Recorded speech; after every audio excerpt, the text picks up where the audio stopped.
Welcome to another exciting episode of the Andre the Beast Creighton Show. Another exciting show. Definitely another exciting guest. We're going to California. Let me tell you where we're going with this story today. Imagine, if you will, getting the opportunity to work for NASA. Wow, that's big. We're talking space engineering, aerospace technology. But NASA does more than that. NASA is a research center. And when you talk about the research center, what exactly are they researching? Well, let's go deeper. Let's talk about agriculture. Let's talk about space material. Let's talk about the ozone. Let's talk about anything that has to do with the stabilization and the evolution of mankind and womankind, or Homo sapien itself. Now, let's go deeper. What if there are some hidden things in those walls? I know we know about alleged conspiracy theories, but I'm going to tell you like this.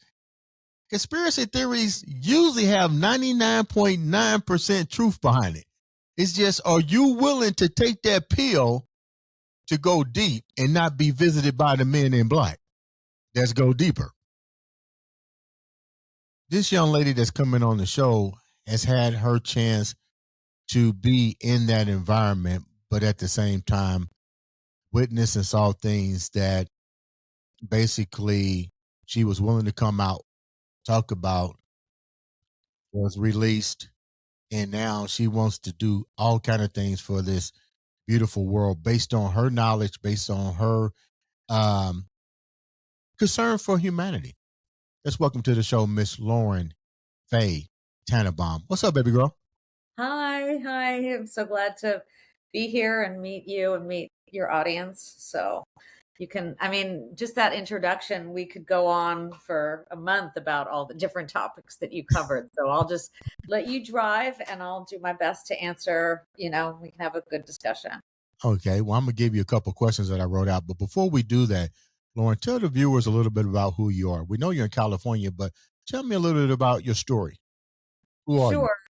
So I started as a college professor. I have a degree in oceanography. I love nature. And then I took a job at NASA. And one of the things both my students told me and people, like, I live kind of walking distance between Disney, Universal, Warner Studios. All my neighbors work in the entertainment industry. And they all would say stuff like, oh, I'm not a science person, or they had these um, wrong ideas about what science is and what scientists are like. So, it's all like an old white man in a lab coat with no social skills. So I've been on this mission to dispel that myth that you can't be a scientist. So, everybody at home, when you're looking in the mirror, I want you to see a scientist looking back at you. That's kind of been my mission for, I don't know, several decades. And the idea that a person has to have a PhD and do research for a living to be called a scientist is wrong. So if you're born curious about the way the world works, as all humans are, then you can be a science lover or a science literate citizen. So I've been trying to spread the gospel of science literacy and inclusiveness, right? So nerds or geeks, they're great, they're wonderful, but I don't identify as a nerd or a geek. I'm a dancer. And so if you don't identify, or if you're an athlete or whatever, a jock, you can be a scientist too. So let's all, whatever personality type you have, elevate our intellectual capacity so that there's not a hierarchy of somebody's smarter or somebody's more intimidating intellectual. Everybody's got something that they have to offer with their intellect. So let's find out what that is through curiosity rather than condescension. I love the way you said that. Let's go deeper here. You're Okay. right. I don't know too many people that basically want to get in the field of being a scientist. I mean, even when I was in school, I just never knew anybody. It was like you said, everything that society had was a roadmap. You're either a doctor, hospitality, manufacturing. It was always which thing, but I never even heard about really even considering being a scientist. So let's go here. Sure. Well, How can did I just jump in and tell you a story about that? Yeah, go It, ahead. for me, I always felt like an outsider within NASA. And so I was a trapeze artist and acrobat. And on the weekends, I was performing at a like 10,000 square foot nightclub on the trapeze. And then on the week, I was, in NASA. And I kind of had to I thought that I had to keep those two personalities separate. And the people who were watching me perform didn't know that I had an intellect, and the people who were at my job didn't know that I had a body that could do sports. And I do think, yeah, that why do we have to split ourselves in two? Why can't we be whole? And so you said let's go deeper. So that's kind of part of my story is always being an outsider in both of these camps. And I want to tell like young people or maybe people are struggling in their same thing when they've got like these compartmentalized lives and they don't feel like they can bring all of themselves. But believe me, science needs more creativity. We need people who are artists and creators in the world of science if we're gonna get better, for lack of a better word. Let So me I go felt here. like jumping in there and saying that because you said you wanted to go deeper. Let's go here. What exactly is science and what is scientist? What is the two definitions to you? Okay, so just science is looking at the world by observing, right? It's very open, being able to change your mind based on evidence, right? And so not everything can be quantified as science. Maybe things like love or art or personal interconnection. So it's okay that some things remain in the world of mystery. But science is the things that, the physical reality that we can measure through observation and look at evidence, right? And based on new observations and new evidence, we should be able to change our mind once new. So you invent a new tool, right? A new telescope, a new microscope, a new sensor, then you find new evidence and then you adjust your reality based on facts. So facts are true regardless if you believe them or not, right? It doesn't need people to believe it to be true.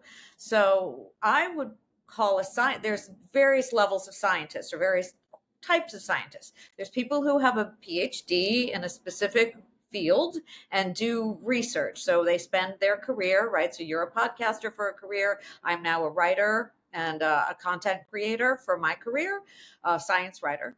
But so there are people who have a PhD and their career is spent researching, right? But then there's other people who are science writers, science teachers, citizen scientists. So that's somebody who just has a different career, but reads about science, maybe goes out in the world and participates. So there's all kinds of ways to participate in citizen science. And we could talk about that if you want. But I just feel like we are all, if you're curious about the way the world works and you want to base your understanding of the world on evidence, then you are a scientist. And that's everybody. Let's go back into time. Science has been around forever, but science, Forever, really. Not forever, since like the Enlightenment. well, that's what I was going to say. But look at the people that was persecuted and burnt at the stake for their approach to what we might call science or science research, even in the churches. I mean, For they sure. basically rejected science over a philosophy. So we've seen science in the word scientist um, grow and change over the years. Knowing that science, the study had been met with persecution before the Enlightenment, you still wanted to go down that journey. Why is that? Well, audience, we talked about this a little bit before we started taping, but um, Andre and I both have a low threshold for risk. So I enjoy risk. I like taking risk. It makes me feel alive. I'm a little bit cocky and a little bit confident. And I know that I can get back up again if I fail. And failure isn't negative to me. Failure is interesting to me. Right. So So, so failure, I think failure is that not is. an option. Say again. Failure is not an option. Well, failure is an option. Failure, if you keep going long enough and trying hard enough, you will eventually fail. But then you just have to keep going. I mean, definitely that's the kind of concept of experimentation, right? If you knew what the outcome was going to be, you wouldn't need to experiment, you wouldn't need to try. So you have to sometimes experiment for a long time before you find out what the truth is. And not every experiment is going to result in a success, right? Mhm. Uh, So let me go here. How in the heck did you even get the opportunity to get to work at NASA? How did you get recruited? Like, how did that Sure. process Okay. happen? No, cool. So I was teaching at a community college, which is close to where I live. I was teaching oceanography to freshmen and sophomores, and the community college where I live is about 3 minutes away from NASA's Jet Propulsion Laboratory. 3 minutes drive. So there's about 10 NASA centers, or at least there was until the current administration is probably trying to tear some of them down. But there's, headquarters, and there's one in Cleveland and one in San Francisco. And of course, Houston is famous, Cape Canaveral in Florida, and Jet Propulsion Laboratory here in Southern California. So the governor at the time in California was Arnold Schwarzenegger, if you remember him. And we have a California state lottery, and everybody's heard that half of the California state lottery income is supposed to go toward the school system. So I was in the school system, and they were offering faculty fellowships to go work at NASA for the summer.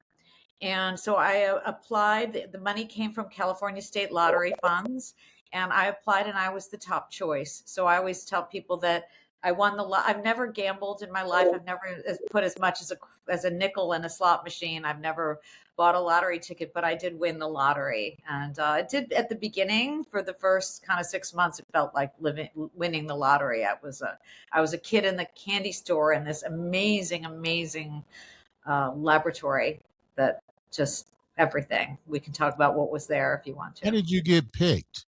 I know it's the lottery, but what did you bring to the I table? wrote a proposal. So at that time, I was teaching oceanography, and there was always at least one lecture and one chapter in the textbook about climate science, but there were no climate science textbooks. And every semester, my students were like, "We want to learn more," and they were really asking. They would say, like, when is climate change going to start happening? They were asking me, and of course, no one ever asked that question anymore.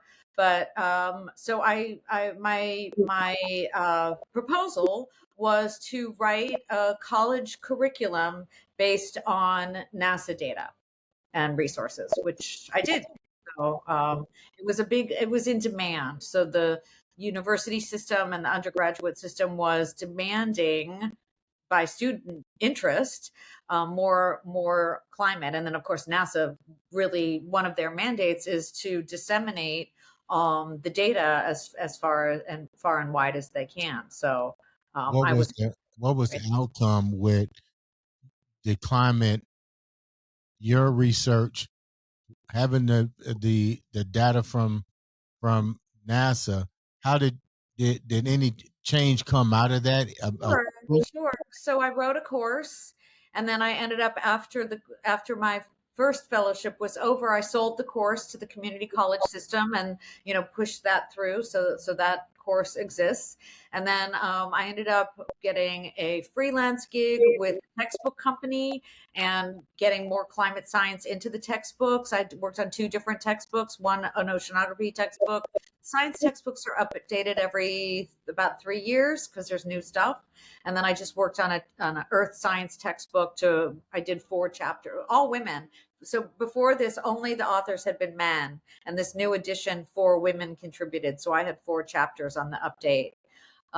So that's part of it. And then NASA at that time had a robust education component on the climate website that I wrote and put all kinds of stuff in. And then I did a teacher professional development program in collaboration with PBS, where we wrote. It was a rep from PBS, public broadcast system, and me wrote these 10 professional development modules so teachers could learn how to use NASA data in their classrooms. So yeah, that Explain was to like me, the beginning. didn't mean to cut you off. Explain the climate as you know it, what's wrong with it, what needs to be improved, and then um, what are you teaching people? Like, what's the main concerns here? What were the main concerns? What Okay. concerns were addressed?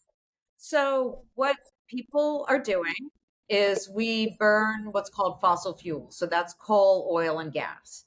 And then we also have been cutting down the major rainforests. And all of that contributes to what's called a greenhouse gas into Earth's atmosphere. So the sun shines in the sky, right? And then it reflects off the surface of the Earth. And some molecules let that heat radiation from the sun go back to space, and others are really good at absorbing the heat and keeping it trapped. So there's several of them. Carbon dioxide is the most abundant heat trapping gas, but methane is also a heat trapping gas that traps more heat than carbon dioxide, but there's less methane and it doesn't stay around as long. So NASA satellites monitor how much methane is in Earth's atmosphere and how much carbon dioxide. And scientists have been monitoring the level of carbon dioxide in Earth's atmosphere for a long time, but very, very accurately since the late 1800s, right? And it's just gone up a lot, a lot, a lot, a lot. So the carbon dioxide and a little bit the methane and some other smaller like CFCs from refrigerants are trapping heat in Earth's atmosphere. So then what NASA also does is measure what's the impact of that. So we're heating the surface of the land, right? So the surface temperature of the land all over the Earth is hotter. What's even more important is that we've heated up the ocean. So we kind of think of the Earth because most people they live on the Earth, right? But if you look at a globe, most 70% of the Earth is covered by water.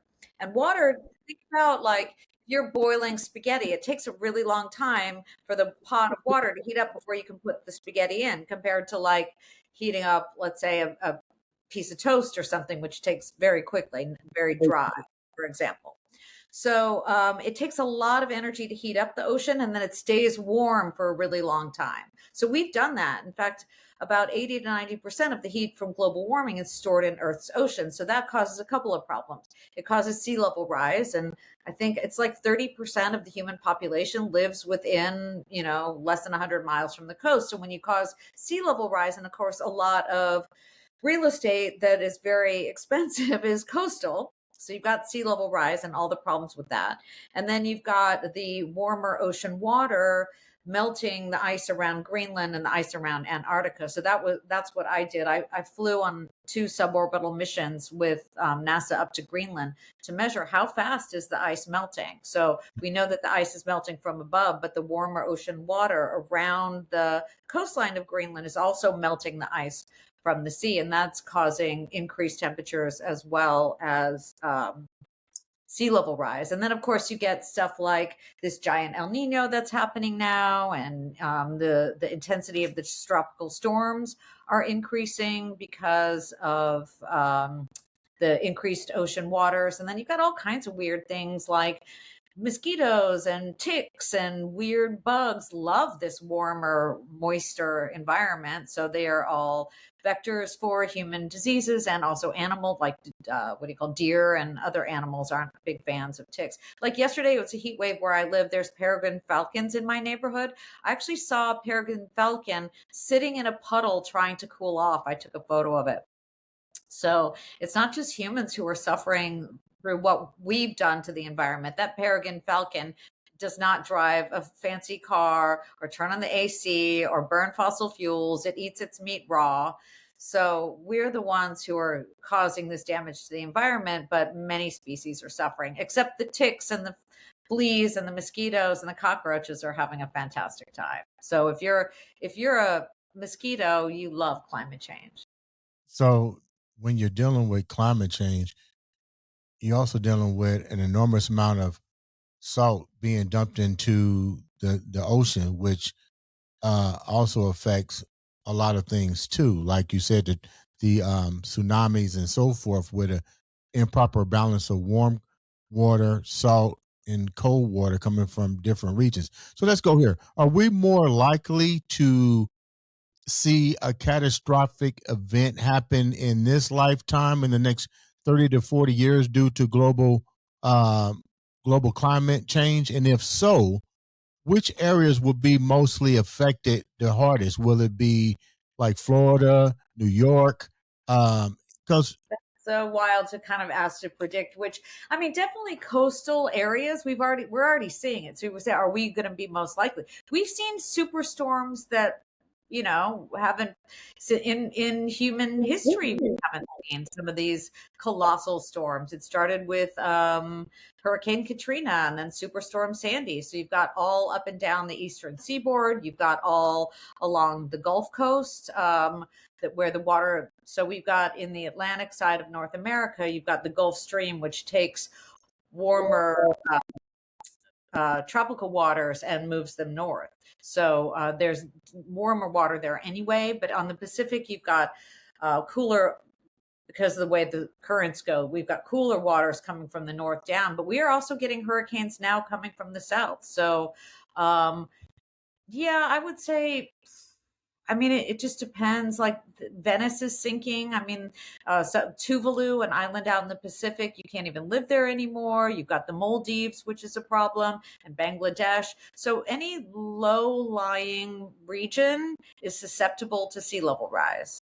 And yeah, in this country, you've got the eastern seaboard. Remember, there was that superstorm Sandy that yeah, came, knocked out. So uh, we talked about the be all of us. I mean, remember there was that huge hurricane that hit North Carolina. Like scientists wouldn't have predicted that a hurricane would be strong enough to go all the way up inland and knock out a non-coastal town. So at some point, everybody's going to know somebody who's impacted by the climate emergency. Everybody's going to know somebody, whether it's a flood, a fire. I mean, we have massive wildfires now all year long, every year. are we more likely to see winter like conditions or an ice age show its face in other regions more north? So, okay, so that question is what's causing climate change. So, what has happened in Earth's history over the 4 billion years that it's been around? There's natural cycles of ice age and then inter ice periods, right? Right. Naturally going up and down. And what causes those is, so you've got the Earth's orbit, which is round or oval, and it varies, right? And then you've got the tilt of the Earth, which sometimes is more perpendicular and sometimes is more tilted, and that varies. So those things interrelated have in the past caused this fluctuation in the ice age every 10, 20,000 years or so. And you can look up like exact data that will tell you it's the precession of the equinox, it's called, or the expansion and contraction of the oval to circle of the Earth's orbit around the sun. So in the past, that's what caused climate change. Of course, that's still going on in the background, right? So the next ice age presumably will come when the orbital forcing, it's what it's called, the scientific term for it, when orbital forcing causes that to happen. But that could be like another 10,000 years. And a lot of it's hard for somebody like with the lifespan of like 80 to 100 years to think along the range of 10,000 years. So 10,000 years ago, we came out of an ice age. Right. We will go back into one, presumably, unless humans really alter the face of the planet Earth, which is also possible. But I know we're talking about a lot of stuff that sounds really hard and negative, but I also need to add, and I mean, I felt this personally in my life about everything, not just climate change, but it's like, how do we take these things and switch our brain, right? Because it's like individuals, we have limited power. What we can do, we can turn off the lights, you can walk more, drive less, all the stuff. But it's not really, I think, about individuals. It's about how do we recreate the society and the culture that we want, right? So we've been taught by our capitalist overlords who want to just make more and more money that the way to happiness is to collect more material possessions and to buy things. And I think you know, as well as I know, as well as most people watching or listening this, that you can buy more and more and more stuff. And the richer you are, it isn't necessarily the happier you are. There's a limit, right? If you're in destitute poverty, yes, getting a little bit more money will help your joy and happiness a lot. But then once you're kind of stable, just throwing more money at the situation in more material possessions doesn't help. So, how do we know what really helps and what really brings happiness? Is interconnection, relationship with the self, community, feeling like you have your life has meaning and importance. So, I think what the real challenge in this and the real opportunity is to kind of change the way we've been looking at our priorities and our value systems instead of just nonstop consumerism, right? Which Mhm. has been sold to us and really isn't making us happy. Even the bazillionaires don't look very happy to me. Um, how do we find real joy in connection? And that's the opportunity that we have to kind of change the world. Okay, so let me go here. NASA tried to silence you over the climate crisis. It took everything that you had. How do you stay mentally unbreakable when the institution pushes back?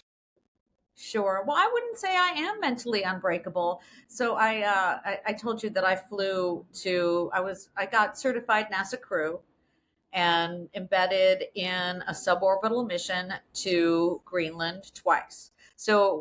In order to get certified NASA crew, you got to do a lot. And one of the things I had to do was this post crash survival course, which is taught by the FAA, the Federal Aviation Administration in Norman, Oklahoma, right? So I go out to Norman, Oklahoma, and I'm, of course, the only female. There's like 8 people and 7 guys and me taking this course. And it's a 2-day course. And you're learning like flight disorientation and if your plane goes down, how to light a fire through kindling and how to use a mirror to attract a plane. And we had to do hypoxia, so you put on a mask that get low oxygen and see how you react. So super interesting. They have I had to get rescued by a helicopter in a basket. So we did all these things, but the first morning was like post crash survival philosophy, which lecture sounds really boring, but it was super interesting. So the first thing the guy says is, when your flight goes down and you crash, what happens is normally, which I think is a parallel for what we're going through now in society, I'll just say. So normally happens, people kind of sort themselves out into roles. And the most important role, and mind you, I'm sitting here thinking I'm a very petite woman. I'm not going to be able to carry fuselage and hunt bear I'm like, I'm going to be useless is what I'm thinking. But the guy says, the teacher, he says, the most important person is going to be the person who goes around and elevates everybody's mood and makes sure everybody's okay. Because the thing that kills you isn't lack of shelter or food. The thing that kills you is your mind giving up and depression. And I was like, oh my gosh, that's me. I have the most important role. I'm the one who can like talk somebody down or talk somebody off the ledge, from freaking out. So it's like 2 years into me losing my job at NASA, and I'm just like standing in my backyard and going, where is that woman who was so confident about being able to elevate other people's mood? I need her to elevate my mood. So it has been a struggle for me, not only losing my job, but I feel like this country isn't what I had the blinders ripped off, I think, as many of us did. I did not realize the extent of the hate and the bias and the racism and the negativity that we live amongst. And so it's been good to see the truth, but it's also been really, really harsh. So yeah, I wouldn't say that I always have like this resilience, but I think that we have two choices, really. We can give up or we can keep fighting. Mm. And I know which one I'm going to do. You never you never filtered your thoughts when you're fighting massive bureaucracy. What is the exact mental shift needed to stop seeking permission? Oh, that's interesting. Uh, You know, I think it kind of has to do with just something deep inside yourself. I don't know where I learned it. Maybe I started doing yoga at a pretty young age, and like all your yoga teachers tell you to listen in, and then sometimes you keep going back to the same yoga teacher who keeps telling you this to listen in again. And at some point, when do you stop going to the yoga teacher and start finally listening in? So I think that was it. And just, I don't know. I don't think I could live with myself. I also have a supportive husband who, he I think a lot of time for women who are outspoken, and I don't know, maybe you could speak to your experience since you're, as far as I can tell, not a woman, but you have your own biases against you. But the world wants to tell you to be small, to shut up. If you're too bold, you get put back in your place right away. And as long as I had like the one cheerleader, my husband was always like, "You're not too bold. You should be bolder. Go for it more."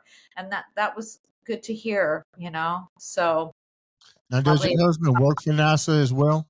no, he's in the entertainment business. Okay. My Mhm. next question is, you already sent your memoirs to your editor. What does it take to strip away the fluff and put your raw life story on a page? Well, yeah, I mean, it takes a lot of good teachers to kind of tell you. So, for writing, right?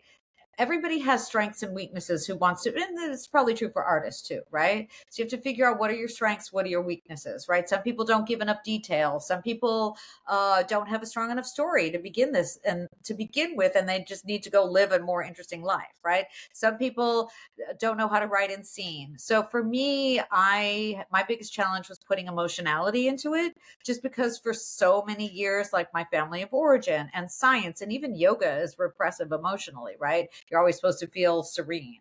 So I just had coaches and teachers, writing teachers, art teachers, trying to help me like be real. And then I knew that I didn't want to paint this like I'm perfect and they're all bad victim story, because that's nobody likes that, including me. So I had to also open up and say, where did I go wrong? How did I act out? And push from, I mean, even from the beginning, I was harsh to my managers and told them the truth, and sometimes people don't want to hear the truth.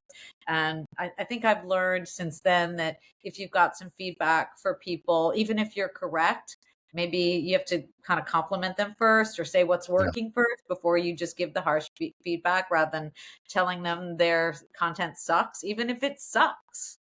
So, my manager's work sucked so bad. But I mean, sometimes you see this. I was like scrolling through social media today, and somebody was posting like, the reason that you have group projects in school isn't to learn to work in a group, isn't to learn teamwork. It's to learn in a group project that usually one person does all the work, and like there's one slacker who does nothing, and then there's like two other people who help a little bit.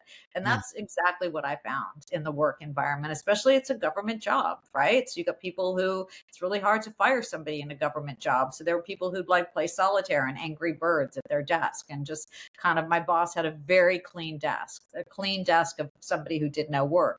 So, they just loved the fact that I would do all the work, but, then I would get angry at them for being slackers. And I guess I could have understood better about what the corporate world is like. Because now that I talk to people about it, I've heard that that's kind of the norm.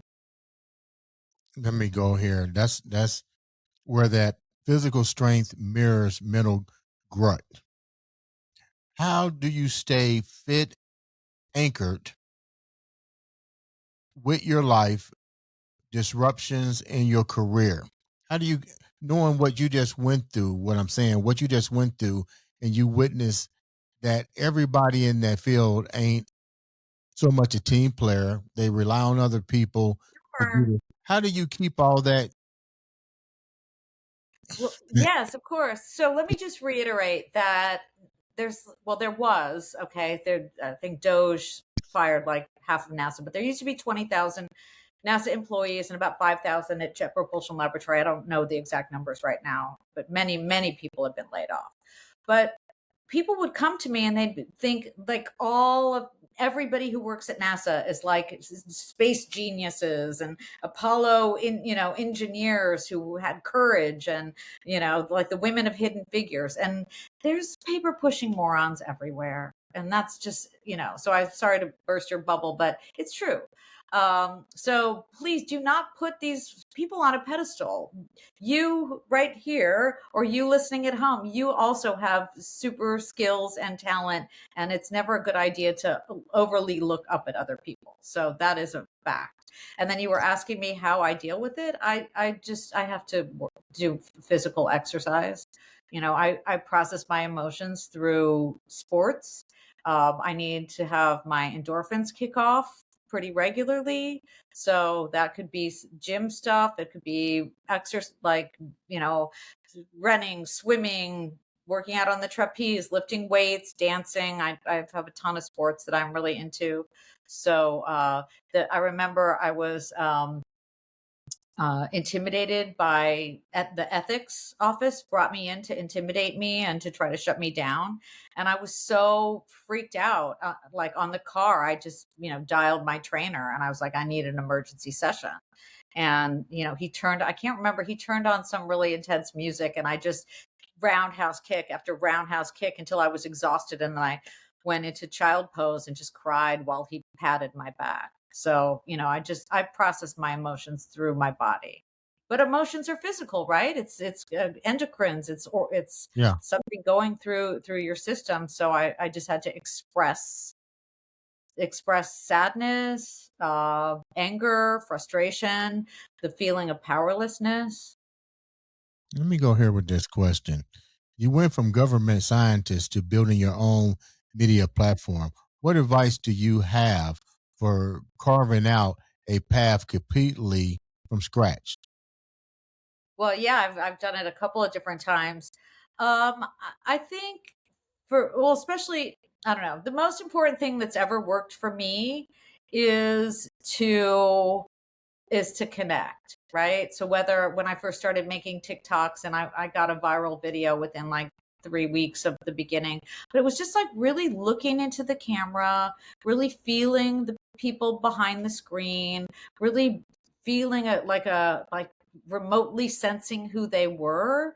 And if I can like get out of my own head and be present with you, or be present with an audience, and really be as truthful and as honest as I am, then I think people want that. And whether or not that's like was writing my blog when I was at NASA, or doing my writing now, or reaching out to people, or what and their talent may be humor. Somebody else's talent may be authenticity. Somebody else's talent may be sincerity. So you have to figure out what works for you. Somebody else's talent is emotionality, right? So what is true for you? What is your core essence of your being, right? I mean, I think for you have a sassiness. You also have an organic power that you're not trying to push your power. You could just feel it. Like I felt that through your voice, through your physical body, through your courage. You just can kind of see it. So if you're self-aware, right, then you know what you have and you offer that. So I'm not going to be able to do what you do, and I do what I do, right? And we have to kind of embrace that. So I can't, if I said I want to be Andre, I'm gonna fail at that. I have to be me. My next question is, your goal is to help people embrace their inner science spark. How do Hmm. you break through the noise to make people care about complex truths? How do I break through the noise? I mean, I think part of it is,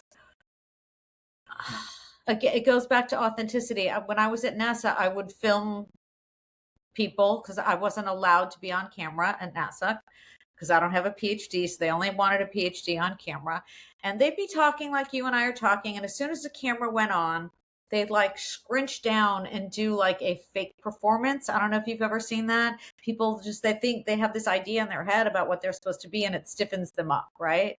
Mhm. Um, so it's the opposite of that, right? It's the being like, and I kind of do an elevated version of myself, right? I'm not always this energetic, right? But I am pretty energetic. So I do an elevated version of myself that I know I can sass, and people like sassing. And I know I can, put on a little bit of lipstick, and people think, oh, she's so pretty. I'm just wearing a little bit of lipstick.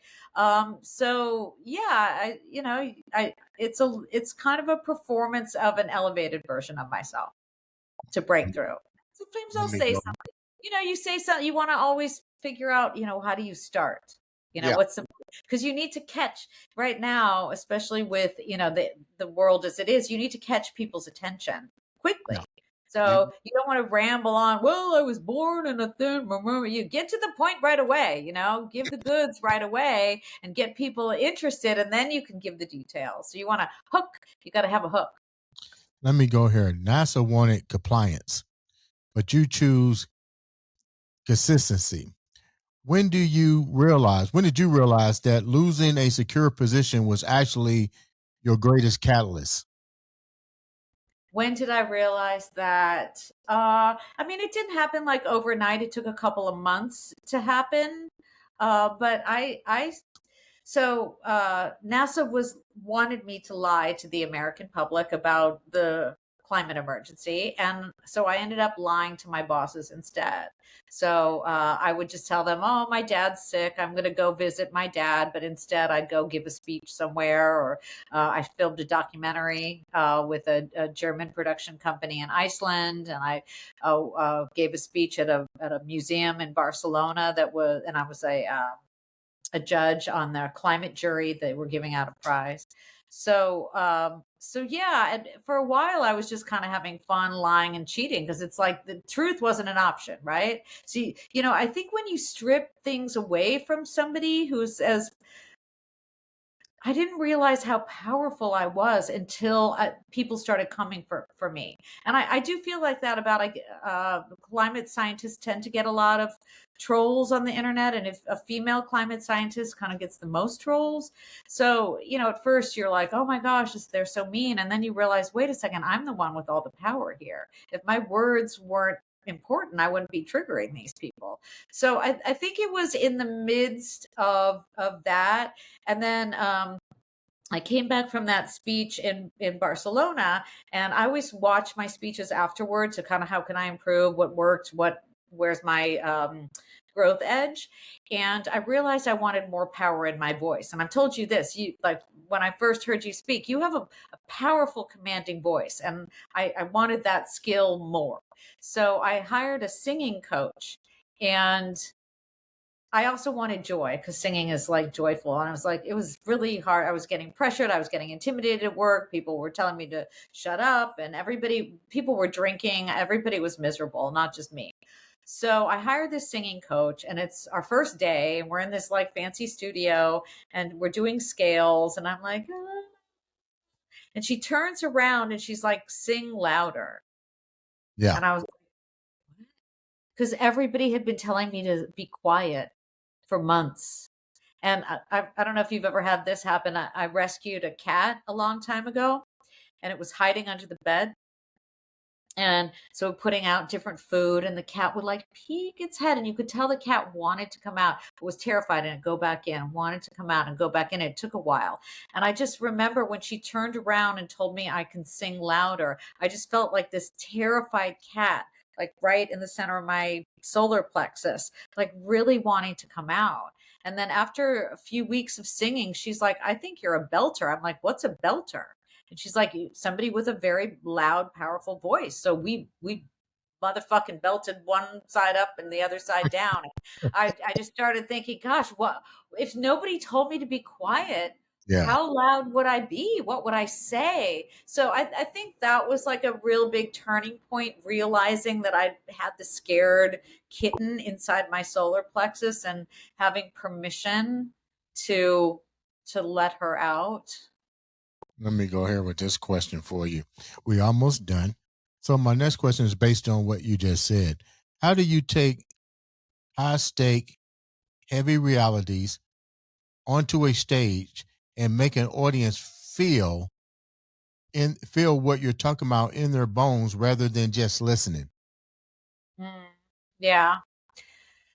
Uh, For me, it's, and this is why I love this so much. It is like music in the sense of, you know how a good song or a good book or a good TV show has pauses and then climax and then you get quiet and then you go fast and then there's that variety, and if you can learn how to control that energy, it's super fun to do for yourself, and it catches people and it makes them feel stuff. If you can control, it's like volume, pacing, and then of course you have to have something good to say. It can't just be like la la la. I mean, maybe it can be la la la if you're really that good. Um, but yeah, I think it's something about having access to space and energy of vibe. It's vibes. It's vibes. My last question I'm going to ask. And first, let me say thank you so much for taking time to come on the show. Yeah. Definitely going to have you come back because you are such a book of knowledge, and our platform isn't always about that beast mindset, but it's also about educating the public and bringing public awareness to things that you do and things that affect this world in which we live in. My last question is simple. What's the next evolution for your mindset? For me, I I always wanted to work in a team. A team is greater than the sum of its parts. And like as a college professor, yes, it's kind of teamy, but you're here and the students are there and you kind of interact with the other faculty sometimes, for example. And other sports that I've done a lot of solo sports. Um, and then I had this team at NASA that didn't have my back.